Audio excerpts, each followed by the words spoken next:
बिस्मिल्लाहिर्रहमानिर्रहीम। अस्सलाम वालेकुम नाज़रीन, प्रोग्राम क्रॉसिंग लाइंस में खुशामदीद। मैं हूं यासिर रशीद। नाज़रीन, पाकिस्तान और अफगानिस्तान के दरमियान हालिया झड़पों और 48 घंटे की आर्जी जंगबंदी ने दोनों ममालिक के ताल्लुकात को एक नाजुक मोड़ के ऊपर ला खड़ा किया। ये जंगबंदी आज शाम 6 बजे खत्म हो चुकी है, लेकिन उसके बाद दोहा के अंदर इस बात के ऊपर इत्तफाक किया गया कि जब तक मुज़ाकराती अमल जारी है तब तक इस जंगबंदी में तौसी गिरदानी जाए। अफगान तालिबान की दरखास्त पे होने वाली इस जंगबंदी का मकसद सरहदी कशीदगी के अंदर कमी लाना था, मगर 2 रोजा अमन के बावजूद फजा में बदएतमादी, शुकूक और इल्जामात की गर्द छाई रही। पाकिस्तान का मौकिफ है कि अफगानिस्तान में सरगर्म दहशतगर्द गिरोहों को पनाह दी जा रही है, जिन्होंने फितना उल खवारिज के साथ मिलकर पाकिस्तानी चौकियों के ऊपर हमले किए। जंगबंदी से पहले पाकिस्तान ने कंधार और काबुल के करीब दहशतगर्दों के ठिकानों पर फजाई हमले किए, जिनमें मुतअद्दिद अहदाफ तबाह हुए। ISPR के मुताबिक अफगान जानिब से चमन बॉर्डर पर किए गए हमलों को पसपा किया गया और जवाबी कार्रवाई में दर्जनों हमलावर मारे गए। वज़ीर आज़म मियां मोहम्मद शहबाज शरीफ ने जंगबंदी के बाद अपने बयान में वाज़ेह किया कि यह इकदाम अफगान क़यादत की दरखास्त पर किया गया, लेकिन इसे सिर्फ ठोस शराइत के साथ ही बरकरार रखा जा सकता है। वज़ीर आज़म ने यह भी कहा कि अगर जंगबंदी का मकसद सिर्फ मोहलत हासिल करना था तो पाकिस्तान उसे बर्दाश्त नहीं करेगा। जंगबंदी के दौरान भी दहशतगर्द गिरोह, फितना उल खवारिज और फितना उल हिंदुस्तान की कार्रवाइयां जारी रहीं।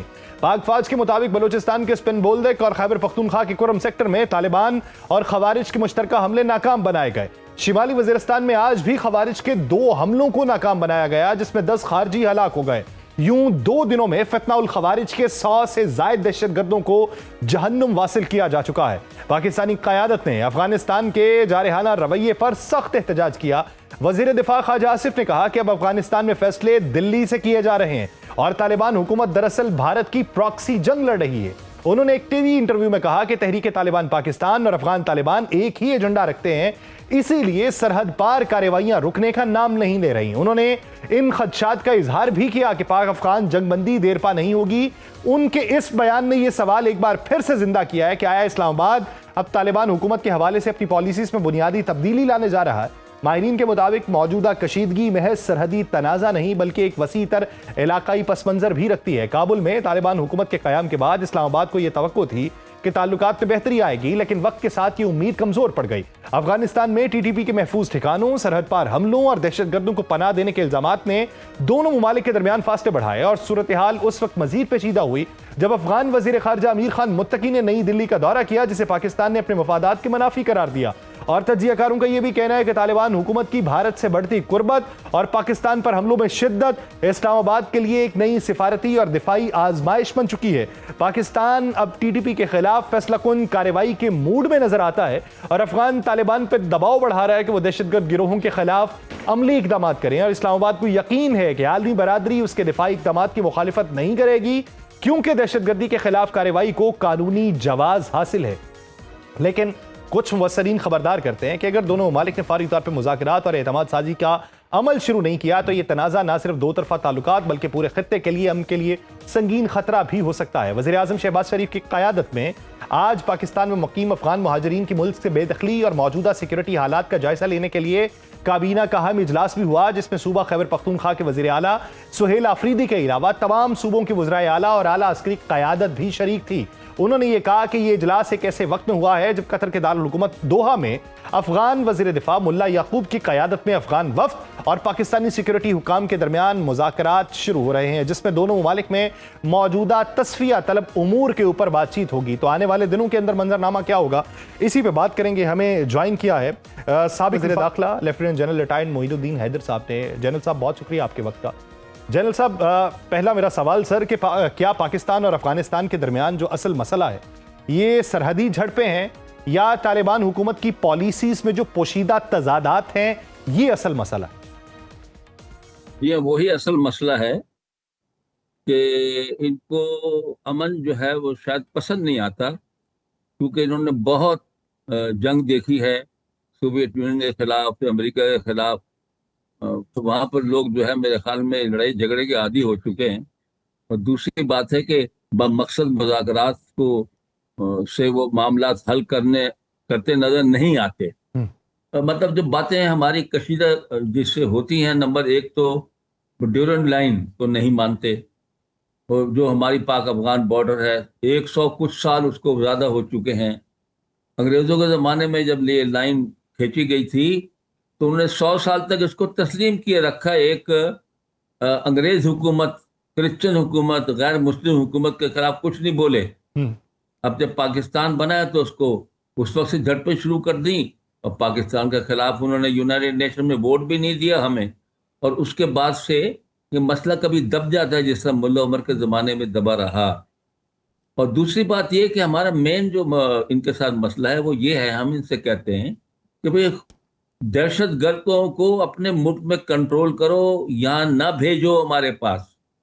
हमने इस मकसद के लिए एक कसीर रकम खर्च करके फेंस भी बनाई, उसको भी काटते हैं फायरिंग करके, फिर उसमें बीच में निकल आते हैं।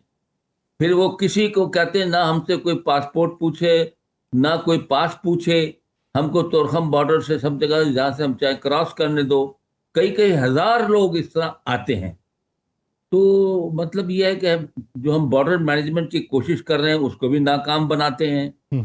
तो यही बातें उनके साथ तफिया तलब हैं कि आप किसी के कहने में पाकिस्तान के खिलाफ मत एक्शन करें, और इन दहशत गर्दी ग्रुपों को जो टीटीपी हमारे खिलाफ टीटीपी के लोग कर रहे हैं कार्रवाइयाँ, आके हमारे फौजी हमले कर रहे हैं, पुलिस पे हमले कर रहे हैं, सिविलियन को मार रहे हैं, तबाही मचा रहे हैं, तो ये काम मत करो। कोई हुकूमत इसको बर्दाश्त नहीं कर सकती। बहुत मज़ाकरात किए, बहुत समझाया, और भी लोग बीच में पड़े, लेकिन वो मसला वहीं का वहीं रहा। पाकिस्तान का सब्र का पैमाना लबरेज हो गया। अब पाकिस्तान कहता है हम फर्दर टॉलरेट नहीं करेंगे इस सिचुएशन को, और आप इसको कंट्रोल करें, आप कमिट करें। दूसरों के कहने से, ख़ासतौर से हिंदुस्तान के कहने से उनका गेम ना खेलें इस खित्ते के अंदर। अच्छा जनरल साहब, ये इस खित्ते का अमन तबाह कर देगा। ये मामलात तो एक लंबे अरसे से हैं, वहां से दरअंदाजी की कोशिश तो बारहा की जाती रही, लेकिन इन दिनों में इस तवातुर के साथ जो दरअंदाजी की कोशिशें हैं या तखरीबकारी की कोशिशें हैं, इसके पीछे बुनियादी मंतक क्या है? बुनियादी मंतक देखिए वही है कि वो बॉर्डर के ऊपर जो है कभी भी नहीं चाहते अमन हो, अपने टर्म्स एंड कंडीशन हम पर ठूसते हैं, कोई बॉर्डर मैनेजमेंट को नहीं सुनते और नहीं मानते। और हमें तो कोई शक नहीं है, हमारी इंटेलिजेंस और तमाम शवाहिद इस बात की तरफ इशारा करते हैं कि हिंदुस्तान की कोलैबोरेशन से और उनकी इंटेलिजेंस की इस्तेमाल करते हुए और उनके पैसों को इस्तेमाल करते हुए वो पाकिस्तान के खिलाफ ये काम करे। अदरवाइज क्या वजह है कि हमले रोक नहीं रहे? हमने कहा इन लोगों को डिसआर्म करो, इन लोगों को बॉर्डर से दूर ले जाओ। बहुत सी तदाबीर इनको दी, लेकिन कोई तदाबीर जो है इनके असर ही नहीं करती इनके ऊपर। अच्छा जनरल साहब, अगर अफगानिस्तान प्रॉक्सी बनने का फैसला कर ही चुका है, तो क्या फिर पाकिस्तान को अपनी जो पॉलिसी है उसका असर नौ जायजा लेना होगा? कोई भी नहीं, हमको तो इस बात का बहुत सालों से मालूम है कि ये काम जो हो रहा है ये हिंदुस्तान की इनकी आपस की मुशावरत से हो रहा है। दोनों इंटेलिजेंसी दोनों मुल्कों की कोऑपरेट करती हैं, इनको इजाज़त दी जाती है बहुत सारे कॉन्सुलेट्स बनाने की पाकिस्तान बॉर्डर के नज़दीक, और इनको फैसिलिटेट किया जाता है। हिंदुस्तानियों को वो लोग रिक्रूट करते हैं, पैसे देते हैं और पाकिस्तान में लॉन्च करते हैं। तो ये बात तो हमको 20-25 साल से मालूम है। तो ये तो जो सिलसिला चल रहा है ये कोई नई बात नहीं, कोई नया फैक्टर आ गया है। तो we are mindful of that, and हम जो कुछ भी से प्रिकॉशन ले सकते हैं वो हम ले रहे हैं और कर रहे हैं। और अब हमने सोचा है कि जहां से इनको हम बोलते हैं कि यहाँ पर कैंप है, बोलते हैं नहीं जी यहाँ नहीं है, तो पाकिस्तान उस पर हमले कर दिए, अभी फिजाई हमले भी किए हैं, तोफाना भी इस्तेमाल किया है। और पाकिस्तान अब ये करता रहेगा जब तक कि ये इससे बाज नहीं आते। अच्छा सर, दोहा का जो मंजरनामा है वहां पे क्या ब्रेक थ्रू हो सकता है इस ज़मन के अंदर? देखिए बात यह हम उम्मीद करते हैं कि बहुत से ममालिक जो अफगानिस्तान की मदद करते हैं या जिनकी बात थोड़ा बहुत वो सुन लेता है, जिसमें सऊदी अरब भी है, यूएई भी है, कतर भी है, चाइना भी है, तो वो उम्मीद है सब उनको समझाएंगे कि इस खित्ते का अमन तबाह ना करो और मुज़ाकरात से मसले बैठ के हल करो, और ये दहशत गर्दी तो किसी भी केस में रोक दो ताकि ये खित्ता डिस्टेबलाइज ना हो। ये तो मतलब उसमें हमारे कुछ लोग मदद कर सकते हैं और इनको समझा सकते हैं।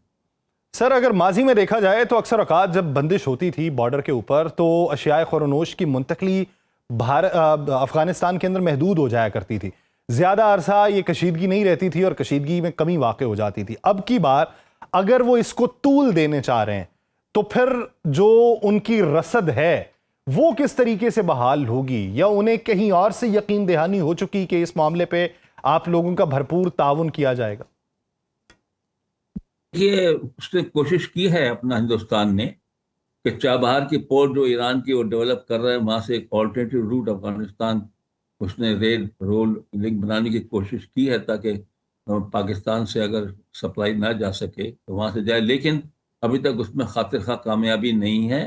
इनकी तमाम ज़्यादातर ट्रांजिट ट्रेड पाकिस्तान की पोर्ट कराची से हो रही है और या गबदर से हो रही है, और तमाम सामान इनका खाने पीने का वहां जाता है। दूसरा, पाकिस्तान इनका बहुत बड़ा कंज्यूमर है।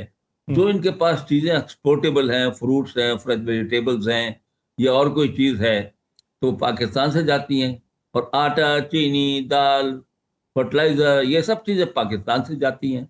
और ट्रेड जो है, एक जमाने में अफगानी करेंसी भी जो है हम जो है उसको एक्सेप्ट कर लेते थे, और जो यहाँ पर 40 लाख यहाँ पर अफगान महाजरीन थे वो सब ट्रेडर्स बन गए थे।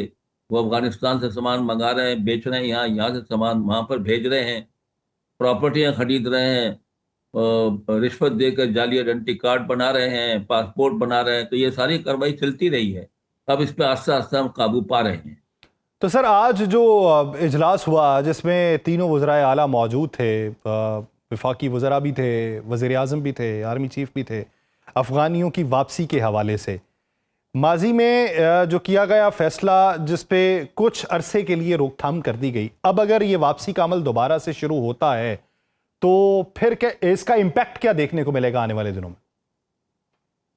देखिए, यहाँ जो लोग हैं पाकिस्तान में साल साल से रह रहे हैं या यहाँ पर पैदा हुए हैं, वो तो यहाँ के उनको जो अच्छी लाइफ मिल रही है और उनका जिंदगी में जो है मेयार बहुत बुलंद है यहाँ पे रहने का, वो तो अफगानिस्तान नहीं जाएंगे कि बच्चों की तालीम नहीं तो फलाना नहीं, इलाज मुआवजा नहीं, ये नहीं तो वो नहीं, सख्ती सख्ती है, वो क्यों जाना चाहेंगे? तो हम कहते हैं कि भाई अभी पहले तो सोवियत यूनियन था, आप यहाँ रहें, फिर अब अमेरिका आ गया, नेटो आ गया, चलो रहो पाकिस्तान में।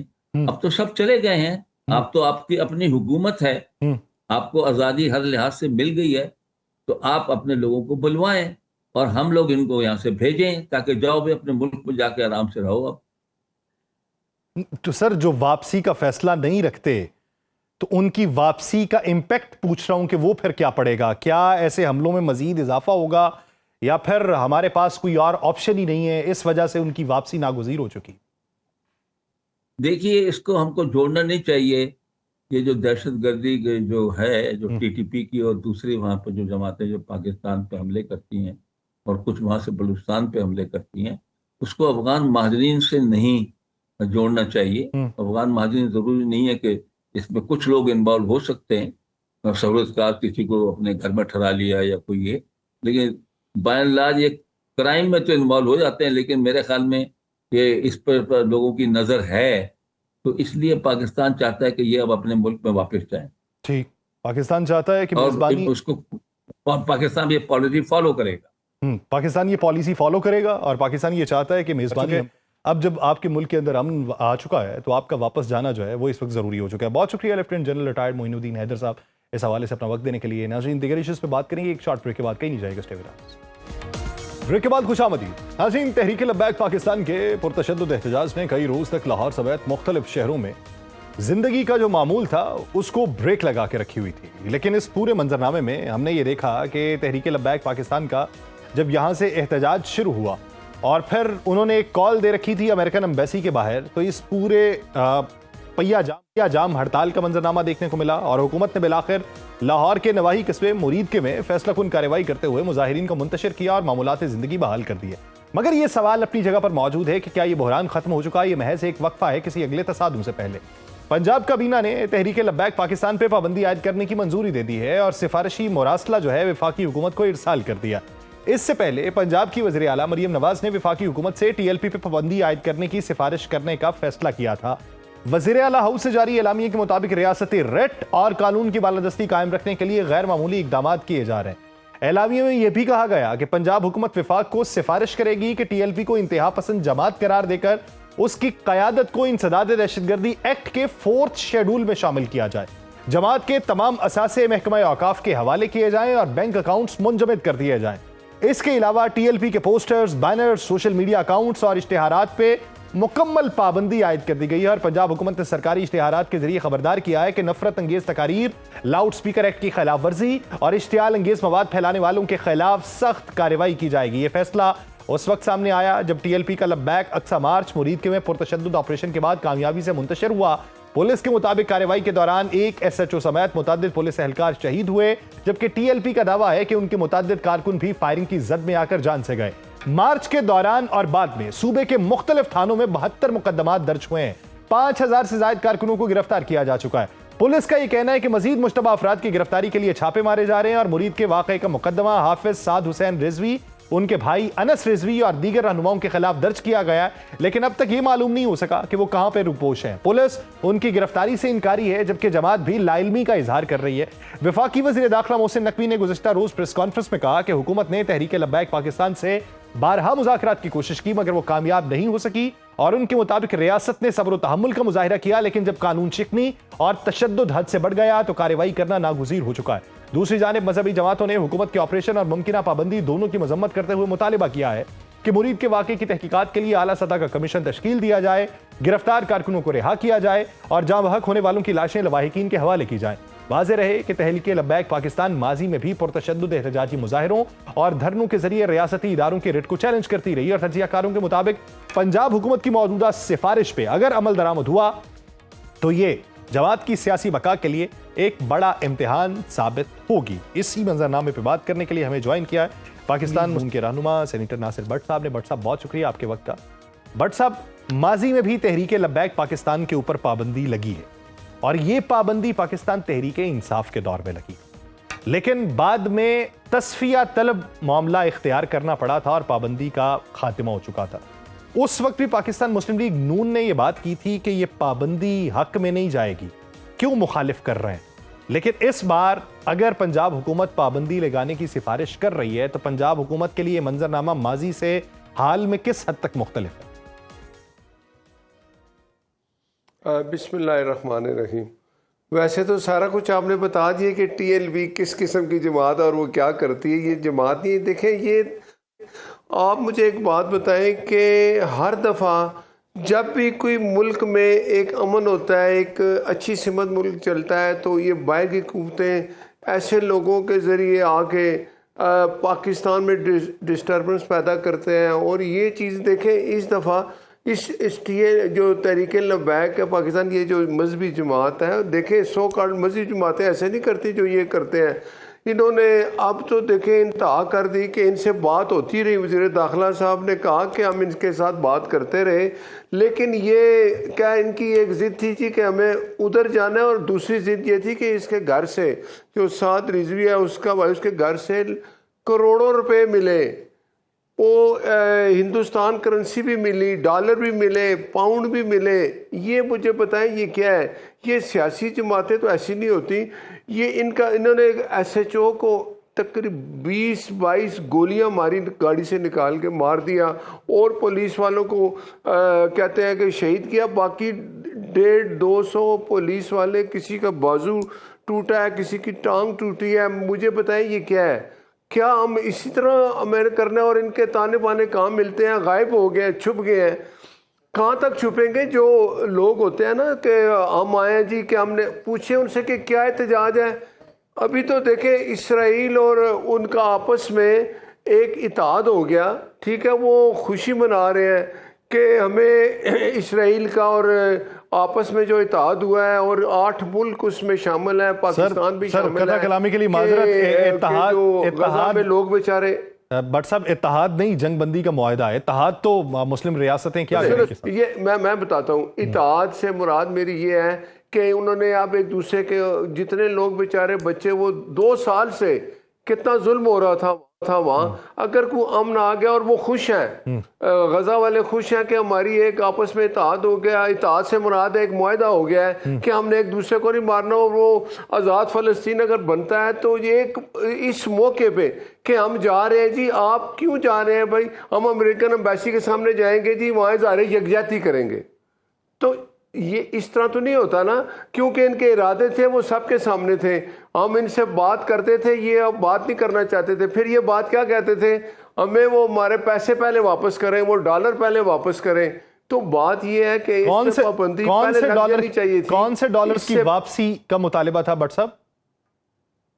वो जो आपने देखा उनसे बरामद हुए, उसके घर से पैसा बरामद हुआ, डॉलर बरामद हुए, पाउंड बरामद हुए, हिंदुस्तानी करेंसी बरामद हुई, ये चीज़ें जो थी, आप मुझे बताएं कि कौन ऐसा ये करता है, सियासी जमात है ये एक मज़हब की आड़ में इस तरह की दहशत गर्दी करते हैं, पुलिस वालों को शहीद करते हैं, SHO को शहीद किया, तो क्या हम इनको खुला छोड़ दें? इन पे पाबंदी पहले लग जानी चाहिए थी, पहले भी ये जब भी आए। अच्छा, इमरान खान फिर ये तस्लीम करते हैं कि जब उस दौर के अंदर इन पे पाबंदी लगाने की सिफारिश की गई थी और उस वक्त पाकिस्तान मुस्लिम लीग नून ने उसकी मुखालिफत की थी और यह कहा था कि ऐसे जमातें खत्म नहीं होती, तो तब आपका फैसला गलत था? नहीं, देखें, हर एक को चांस देना चाहिए कि अगर कोई बंदा गलती करता है कि शायद वो अब सुधर जाए। इस दफ़ा उन्होंने जो हालात पैदा किए, जिस तरह उन्होंने पुलिस वालों को बेदर्दी से मार रहे हैं, आप वीडियो देखें, फुटेज देखें कि वो गोलियां मार रहे हैं, उनके हाथ में असला है, तो अगर वो नहीं समझे तो फिर उसका क्या हाल है कि हमने अपने लोगों को उनके हवाले तो नहीं करना ना, कि उन्होंने सड़क उनके साथ बात करने की कोशिश की कि बताएं आपके क्या मुतालबात हैं। तो इस तरह की इनकी पाबंदी अब हो जानी चाहिए और ये बड़ा ही ज़रूरी है। और मुझे बताएं कि फिर अब क्या किया जाए, उनसे बात तो करनी चाहिए ना, हमने बात की, उन्होंने कहा नहीं जी नहीं, हमारे ये मुतालबात है। क्या उनका मुतालबा है कि गजा में कि वो जंग बंदी तो हो चुकी थी, अब ये 2 साल पहले निकलते कि हमें पता चल जाए जो उनके लिए कर रहे हैं। तो ये जब भी कोई मुल्क में बेहतरी आती है, ये बाहर की कुव्वतें हैं जो ये सारा कुछ कराती हैं इनसे। अच्छा, इसमें बाहर की कुव्वतों के हवाले से क्या कोई शवाहिद मौसूल हुए कि बाहर की ही कुव्वतें इनको इस्तेमाल कर रही हैं? ये इंक्वायरी हो रही है ना जी। मुझे बताएं, हिंदुस्तानी करेंसी कहाँ से आई, पाउंड इनको कौन दे रहा है, वो कहते हैं जी जो नजराने आते रहे वैसे के वैसे ही पैक संदूक के अंदर रखे जाते रहे। किसके लिए रखे थे ये मुझे बताएं? नजराने इनको आते थे, करोड़ों रुपया इनके पास आया हुआ है। ये वही तो करते हैं ना कि जो उनको जिम्मेदारी मिलती है कि मुल्क में डिस्टर्बेंस पैदा करें, अच्छी कहते हैं ना कि माशी हालत अच्छी होने लगी है और दुनिया में एक चीज़ ये चीज़ पाकिस्तान को रिकग्नाइज किया गया कि पाकिस्तान एक कहते हैं ना कि जिम्मेदार कंट्री है, दहशत गर्दी के ख़िलाफ़ हम लड़ रहे हैं। तो उसके बाद अगर कोई अच्छी चीज़ें मिलती है तो ये चाहते हैं वो ख़राब करें। क्या इनका मोटिव था आने का? मुझे बताएं कि जी वो इसराइल के ख़िलाफ़ आ रहे हैं। भाई इसराइल के ख़िलाफ़ आना था तो हम भी सब पाकिस्तान इसराइल को कब मानते हैं? हम तो उसको तस्लीम करते, वो तो एक दहशतगर्द कहते हैं ना कि वो मुल्क है, वो एक दहशतगर्द तंजीम समझे या मुल्क है जिसने गजा में इतनी तबाही की, बच्चों को मारा, सब कुछ।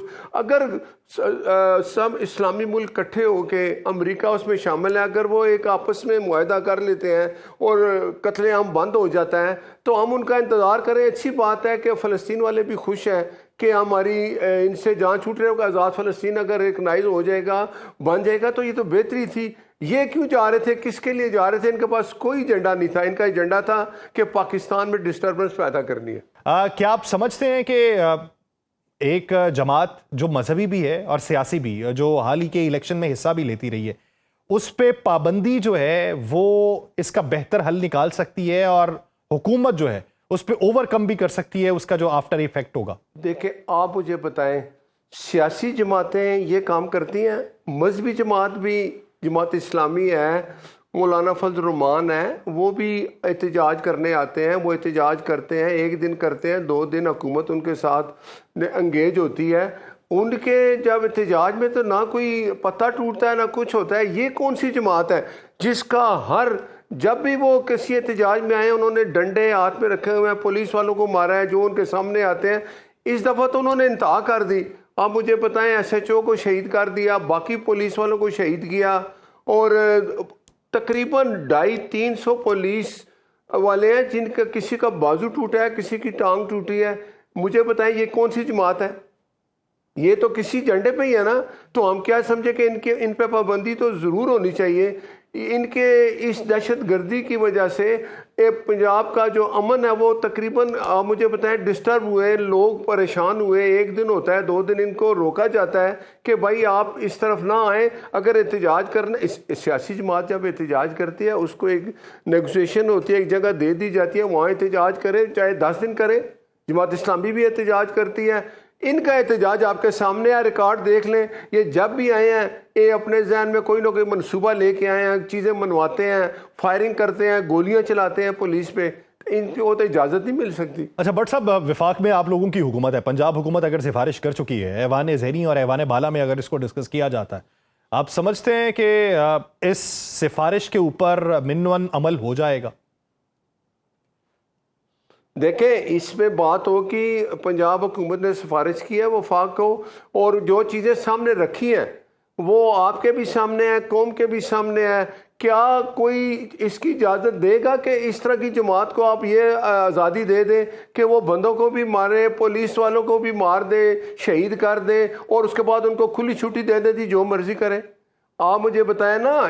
अगर वो आपने कहा जी वो सियासी जमात है, कोई सियासी जमात नहीं है, ये सियासी जमात का एजेंडा होता ही नहीं। सही। उनका अगर ये कोई एहतजाज करने आते हैं, ये पुलिस की गाड़ियां जला रहे हैं, वो जो स्टेशन है उनको जला रहे हैं, उनके सामने कोई चीज़ आती है और उनको दीन का नाम लेके, अगर आप इस तरह दीन का कहते हैं नाम लेके, आड़ लेके आप मुल्क की तबाही करेंगे। तो भट्ट साहब, जिन लोगों ने हमला किया, क्या उनसे वो वेपन्स, वो जो हमलावर अशिया हैं, वो तमाम रिकवर की गई हैं, वो गिरफ्त में ली गई हैं? बिल्कुल चीज़ें बरामद कर ली गई हैं और उन पर पर्चे भी हो गए, FIR भी कट गई हैं, दहशतगर्दी के पर्चे हुए हैं। वो छुपे हुए हैं, कब तक छुपेंगे? देखे ना, वो लोगों को, बेचारों को जो होते हैं, जो जिनकी नासमझी है, उनको साथ ले आते हैं। जब वक्त आता है बुरा, उनको कहते हैं आप गोलियां चलाओ, और खुद कपड़े मुंह बंद करके भाग जाते हैं। ये क्या है? ठीक, यानी ये एक सियासी जमात नहीं, शरपसंद जमात है और इनके ऊपर पाबंदी लगनी चाहिए। विफाक को अगर सिफारिश की गई है तो पंजाब की सिफारिशात के ऊपर गौर किया जाएगा। बहुत शुक्रिया नासिर भट्ट साहब इस हवाले से अपना वक्त देने के लिए। नाज़रीन, इसी मंजरनामे में मजीद बात करेंगे, लेकिन एक शॉर्ट ब्रेक के बाद कहीं नहीं जाएगा। Stay with us. ब्रेक के बाद खुशामदीद नाज़रीन। मुल्क के अंदर इस वक्त 2 ऐसी मौज़ूआत हैं जिसके ऊपर गुफ्तगू हो रही है। एक मौजू ये है कि अफ़गान सरहद के ऊपर जो कशीदगी है, जो दिन ब दिन बढ़ती चली जा रही है, जिसमें सीज़ फायर का मंजरनामा भी मंजर आम के ऊपर आया। लेकिन आज दोहा के अंदर इस बात के ऊपर इत्तफाक किया गया कि जब तक ये मुज़ाकरात का अमल जारी है तब तक सीज़ फायर जो है उसको तौसी दे दी जाए। लेकिन इस सब के बावजूद वहाँ से जो दरअंदाजी की कोशिशें हो रही हैं, वहाँ से जो खारजी पाकिस्तान के अंदर दाखिल हो रहे हैं, इस महाज के ऊपर पाकिस्तान को क्या कदम उठाने की ज़रूरत है। और इसके साथ साथ अंदरूनी महाज जो है, जिसपे तहरीक लब्बैक पाकिस्तान का मामला है, जिसपे पंजाब हुकूमत की जानिब से विफाक को सिफारिश की गई है, इस मजमूई मंजरनामे में बात करेंगे। हमें ज्वाइन किया है सीनियर तजियाकार आमिर ज़िया साहब ने। आमिर ज़िया साहब, बहुत शुक्रिया आपके वक्त का। आमिर ज़िया साहब, सबसे पहले अगर दोहा के मंजरनामे को देखा जाए और ये जो पाक अफ़गान कशीदगी है इसको देखा जाए, आप इसे बड़े कैनवस के ऊपर कैसा देखते हैं? ये मुस्तकबिल करीब के अंदर मज़ीद नासूर बढ़ेगा या इसके अंदर कमी वाक़ई हो जाएगी? और मौजूदा अफ़गान तालिबान की अगर पॉलिसी के अंदर फ़र्क आ रहा है तो पॉलिसी में फ़र्क किस मंतिक और मसलहत की बुनियाद के ऊपर? देखिए, पहली बात तो ये कि अफगानिस्तान और पाकिस्तान दोनों के मफाद में ये बात नहीं है कि एक दूसरे के साथ जो है वो तसादुम करें। दोनों के जो तवील मुद्दती मफादात हैं ये उसके खिलाफ बात है। अफगानिस्तान जो है वो आप देखिए बैनुल-अक़वामी दुनिया में तन्हा खड़ा हुआ है और अब तक जो है पाकिस्तान ही उसकी वकालत कर रहा था जब से अगस्त 2021 में तब्दीली आई थी और अफगान तालिबान ने दोबारा जाकर काबुल पर कब्जा किया था। तो पाकिस्तान ने उनकी दामे दरमे सुखने हर तरह की मदद की है और लेकिन जाहिर है कि जो पाकिस्तानी तहफ़्फ़ुज़ात हैं उनको वो दूर करने में कुछ वजूहात की बिना पर नाकाम है, जिसमें जाहिर है कि TTP की जो दहशतगर्दी है एक बहुत बड़ा फेल है। और सिर्फ वही नहीं, और भी जो दहशतगर्द ग्रुप हैं, चाहे वो बलूचिस्तान में वो सरगर्म हो या KP में, वो वहाँ पर सरगर्म है। अब इसमें सवाल ही पैदा होता है, मैं पहली बात कहूंगा, दोहा में अगर ये बात हुई है कि जब तक मामला तय नहीं पा जाते, सीज फायर होगा, फायरबंदी होगी, एक मुस्बत कदम है और उसको जो है इसकी हिमायत करनी चाहिए। और दोनों तरफ से जो है, हमारा मीडिया है, हमारे सियासतदान हैं, हमारे जो ओपिनियन लीडर्स हैं, उनको जिंगोइज्म से, यानी कि एक दूसरे के खिलाफ नफरत फैलाने से गुरेज करना चाहिए।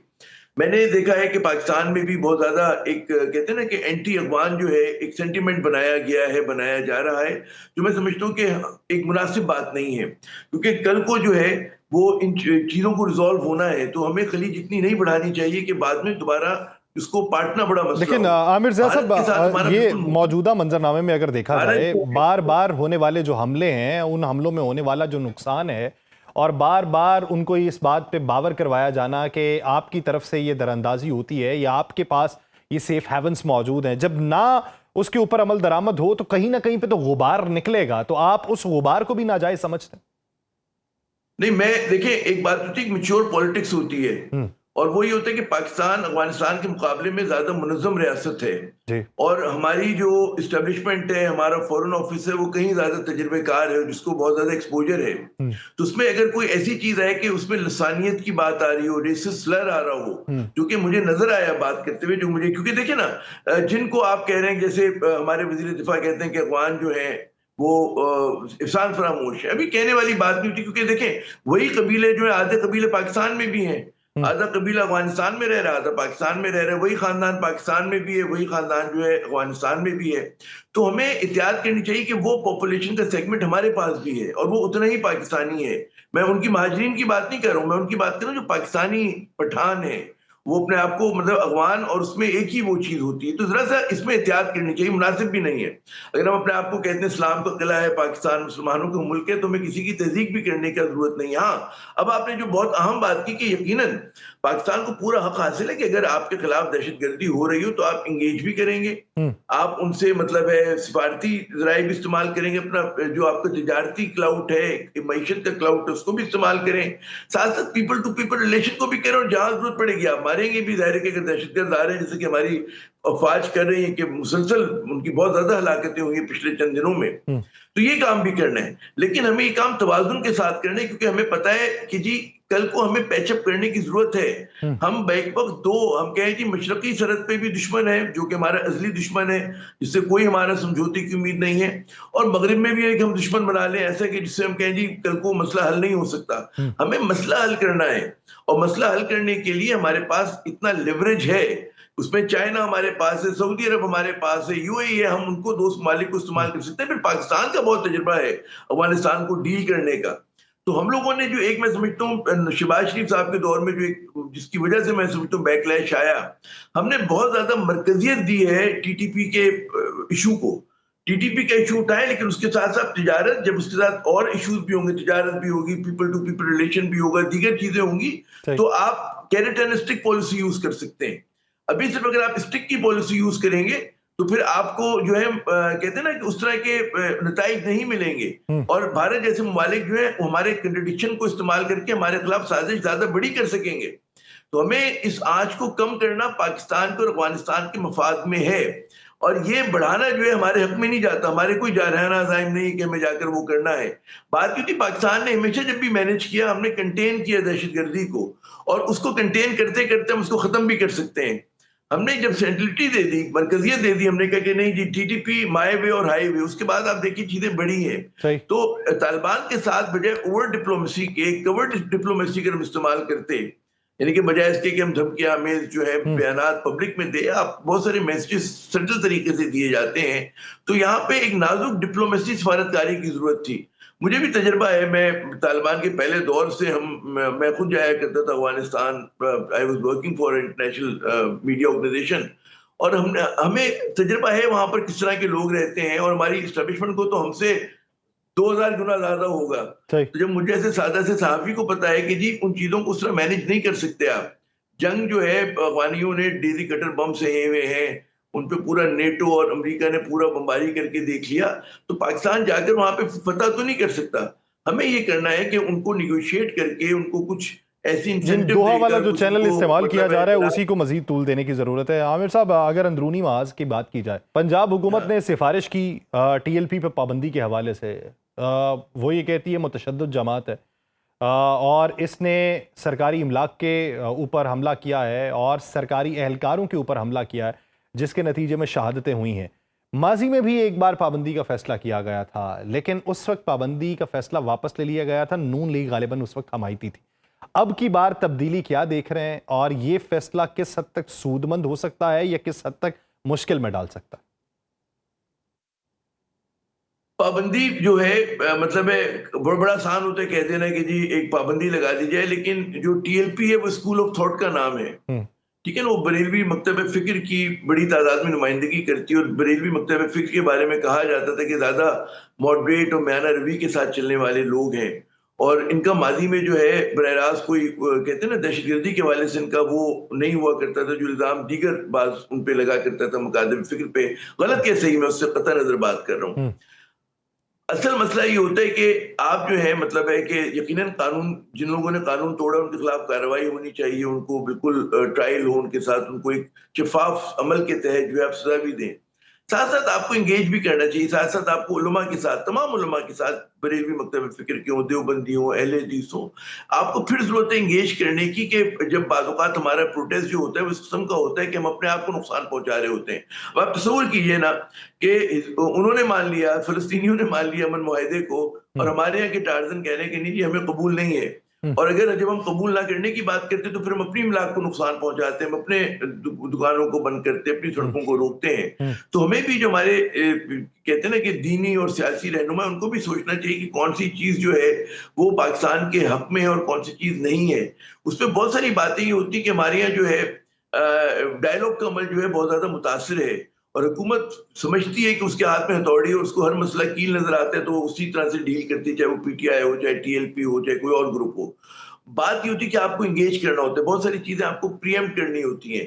पहले यही हमारे जो मतलब है आप सोचे ना कि हुकूमतें थी वो इन ग्रुप्स को जो है इस्तेमाल भी करती रही है, इनकी खुशामद भी करते रहे, इनके अंदर पैसे भी बांटते रहे।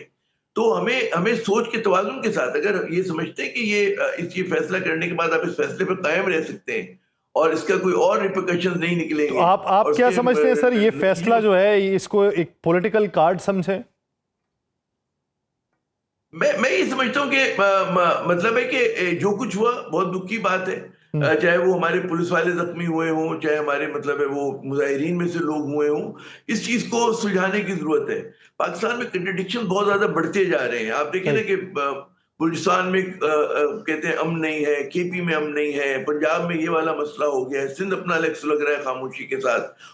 एक ओवरऑल वो है उसका मसला। आप समझते हैं कि हर चीज को आप ताकत से दबाते रहेंगे, कहीं पे आपको डायलॉग की जरूरत होगी। यानी मामला तो एक तलबी की ग्रैंड तरफ इस वक्त डायलॉग, बढ़ना चाहिए और ग्रैंड डायलॉग की तरफ बढ़ना चाहिए। बहुत शुक्रिया साहब इस हवाले से अपना वक्त देने के लिए। नाज़रीन, प्रोग्राम का वक्त खत्म हुआ चाहता है, मुझे दीजिए इजाजत। आपसे मुलाकात होगी कल के रोज। अपना बहुत सा ख्याल रखिएगा। अल्लाह निगहबान।